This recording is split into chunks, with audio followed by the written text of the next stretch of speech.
Do you guys get tangles on your spools? Are you curious on how to wire your 3D printer when it comes to thermistors, hot ends, and heated beds? Do you want to see what came in my mail? You're going to find out on this week's vlog.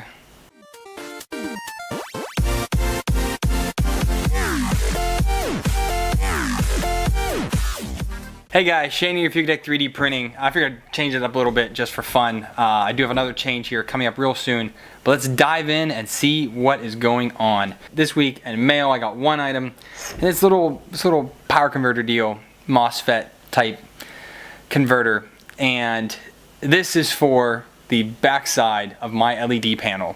This is going to allow me to change my voltage going to the LEDs. The max that goes into them, I believe, is 19 volts. But because they're in series, the most any one of each of the LEDs is getting is about 9 point change volts. I'd have to do the math. I don't remember. But this will allow me to change up my brightness on it. And it has a little cooling fan here, nice huge heat sink. So I've already wired in the one pigtail here to connect to the power supply, the laptop power supply. And then the other wires will plug directly into here on the back of it. I just need to figure out how I'm going to mount this, which is probably going to be... I don't even know. I need to figure out some way to mount this on there. My 3D print a mount for it that clips this in or something. But I picked this up just so I could be able to, you know, adjust my levels of brightness depending on what else is going on around me. So that's it for this. So I talked about a couple things right there in the beginning. So let's go over them. The very first thing, do you get tangles in your spools? This has been a topic that gets talked about all the time in basically every 3D printing channel out there, or not channel, but every 3D printer Facebook group. People say, oh, I have tangle this, tangle that. I will tell you that tangles are extremely rare coming out of a factory, simply because of the way that they wind the spools. If they were to cut the spool and let it go, and then it would untangle a little bit, and then they would pull it back, tighten it back up, and then seal it to ship. I could see that. But the way they manufacture filament, that really doesn't happen at all. And I would say 99.999% of the time, if you get a tangle in your spool, it's probably your fault. And that's the doggone truth of it. I've had one tangle, and that's because I dropped a spool. And lo and behold, I got a tangle about, a few hours later into a print, a long print. And that's because I let the spool untangle a little bit and I didn't trace it back far enough. A tangle can start at the beginning of a spool, and it cannot actually rear its ugly head until you're halfway through the spool, 150 meters in. So you kind of have to be careful when you're moving spools. I mean, you can't really see here. I've got a rack of spools up here. I've got 4 plastic containers down here. I've got a rack of filament down here to test. I have filament coming out of my ears. I take very, very careful care when handling them. I either use a piece of Kapton tape, I never can say that properly, or I've 3D printed several little clips that go on the side that you can feed the filament through to keep it organized, because if it does get loose, it's probably going to tangle. If you do get a tangle and you do feel that it's from the factory, or you really do know that it was, email the company. I'll bet money that they give you a free spool. Because they don't want that to happen. They don't want their name out there as they're the guys with tangled spools. So email them, let them know what happened, and go from there. Super rare, and if it does happen, reach out to them. But just know that if it usually happens, I'm sorry, you probably did it yourself. Now, wiring your 3D printer. This is another question that comes up all the time when you're working on wiring, especially the kits. So let's just set this out there. Thermistors are not polarized. They have no polarity. So no matter what way you plug the connector into the MKS or ramps board or whatever it is your control board is, it's going to report back properly. Same thing with your hot end. Your hot end does not care what's positive and negative. It just works. And I'm not going to get behind the science of it and how it heats and what's in the coil and everything like that. But just know it doesn't matter what's positive or negative. The exact same thing is for I'm going to say a 12 volt heated bed or the stock heated beds, because I don't know about 120 volt. I don't think they have polarity, but regardless, we're not going to go there.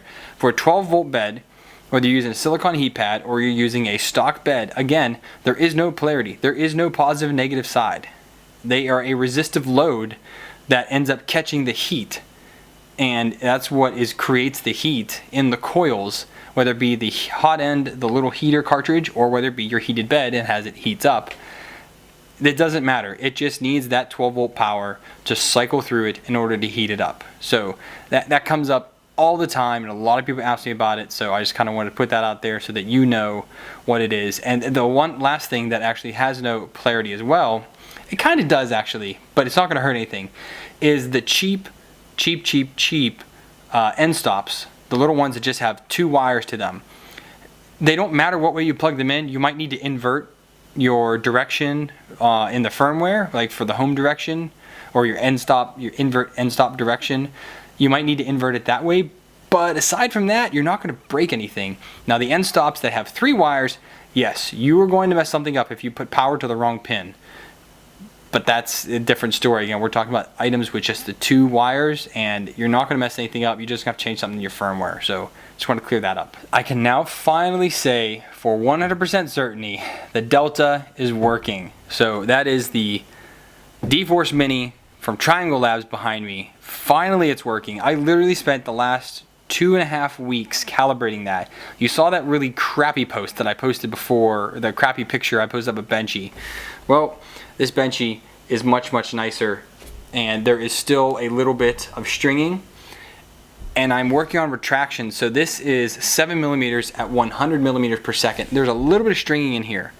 It's not temperature, because this was printed at 210. I reprinted this again at 195, the exact same results. And I tried a lower temp with smaller retraction rates, and they came out horribly, and they're on the desk right here. You can see there's a bunch of Benchies sitting there. Those are all the ones that I'm working on right now, and I've written down on the side of each one, and I'm working my way back up. I was at 7. Somebody's like, hey, you're an idiot, don't go that high. I was like, okay. So I started at 0.5, and I'm going up 0.5 every time and redoing the print, and we're nowhere near this yet. So it's still super duper stringy on anything underneath 2 millimeters so far. I'm going to keep working my way up, and we'll see where it goes. Ultimaker is a Bowden tube setup. The default in Cura is 4.5 millimeters, so I'm thinking around there might be a sweet spot. But again, at 7 millimeters this worked out great. Maybe it's just me, maybe it's just the printer, but it is what it is. So I got a roll of TPU from MakeShaper, and I'm working on trying to figure out retraction settings for TPU. I'm not very good at TPU yet, but that's really why I'm glad they sent me a full roll to play with, and it's actually what's connected up to the G-Tech right now, and I'm working on it. So this is one of the little tests that I did here. This was at 40 millimeters a second, that was 0.5, 1.5. This is a 2 millimeter retraction, and it's not great. We still have drooping even with the cooling fan on. I do have a little bit of under extrusion every now and then in it, so I'm still trying to figure out TPU. If you have any suggestions or any websites or guides on printing with a super flexible TPU, this stuff is like holding a gum band, rubber band for everyone else that you don't know what I'm talking about. If you have any guides or any tips, please let me know. I am working hard to get this dialed in so I can start doing some decent prints with it. My rant of the day, eBay sucks. Flat out, eBay sucks as a seller, as a normal person like me and not a company. So I have all this PC modding gear that I need to get rid of because I'm not modding PCs anymore. If you haven't seen my website, it's fugatechmods.com. I'll put a link down below. I used to mod computers. I've been featured in CPU magazine. I was featured in custom PC magazine in the UK. And that was really fun for a couple years, but I've kind of strayed away from that, and I don't enjoy it anymore, so there's no reason to kind of force it. And a lot of the modders out there have gotten much better than I have. They have a lot more tools at hand. I was doing everything basically in my house or my apartment, wherever it is in the world that I lived at the time, so it really limits what I could do. So I was like, you know what, I'm done with that. I'm just going to build one kick-ass machine and just let that be my machine, and that's my Case Labs that currently needs work. I need to work on the water cooling for it. But selling stuff, people don't understand. Like, I tell them that it takes 2 or 3 weeks to get to them, and they bitch they don't have it in 2 days. It just drives me crazy. And they leave me a negative review. Oh, I didn't receive this in 2 days. Well, I never told you it would be received in 2 days. It's just the way it works when you're dealing with diplomatic mail. It takes a long time to get from this side of the world to that side of the world. And there's no tracking updates because it's not shipped through USPS. It's shipped by the government from here to there, well, actually it's shipped through, we put it on an airplane, you know, a commercial carrier in a bag, and then once it finally gets back to the sorting facility in the DC area, then it's finally stamped by USPS and it shows up tracking on the website. I'm not trying to scam anybody, but God, it just drives me crazy. And like 3 of the 4 last things that I sold, they all got pissed about it and ended up returning the items after they got it and left a bad review. So I'm like, you know what? Screw eBay, screw you guys, and I am never going to try and sell on eBay again, especially when I'm overseas, because no one understands. So that's my little eBay rant, and just know that I will never be selling on eBay again while overseas, and that's the end of that right there. Okay, now for new, fun, and exciting things here on the channel. So one you've already seen if you follow me, and you should. I did post my first time lapse. That was the first time lapse on the Monoprice Select Mini, and that's just the zombie hunter bust that I showed earlier in an earlier vlog. And I kind of just want to do that. There's a lot of people that say they really just like watching time lapses. They don't want to watch me yap on. They just want to watch a time lapse because it's quite frankly mesmerizing for some of the time lapses. So that was my first one. It got pretty good. I mean, I had 200 likes in like 2 days. Or 200 views in 2 days, so that was pretty good. You know, what, 15, 20 likes on it. That's good for me. So I'm going to keep on doing that. So coming up here, I think tomorrow, well, you're not going to see this then. Anyways, probably before this comes out, I have a scheduled time lapse coming out, and that's going to be for the great big Eiffel Tower that you can't see up on my shelf. And that's a very, very cool print, and that took a very long time.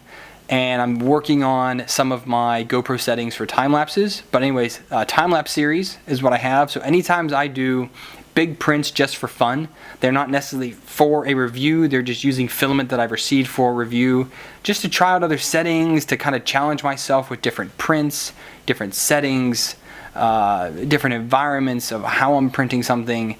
All of that, I'm just going to go ahead and do these time lapses, and that's just going to have his own video. There will be a little slide on there that has the stats, a picture of it at the end of how it ended up, and some music to go along with it, which I found a music source on YouTube, which is great because I need to find some better and more variety of music to use as the kind of the background for time lapses. So that's the first new series I'm going to have coming out. I'm going to put one of those out every few weeks or every week, depending on how often I make them. And so keep an eye out for those. I hope you enjoy them. Second one is one that I've been asked to do for a long time, and I'm calling it Understanding Simplify 3D. And I am going through each setting or just each topic that people ask me, and to do a very compressed video, no more than 5 minutes. I think the first one I did was like 5 minutes, 6 seconds, really close to it. And it is nothing for anything than, and it is only about first layer settings.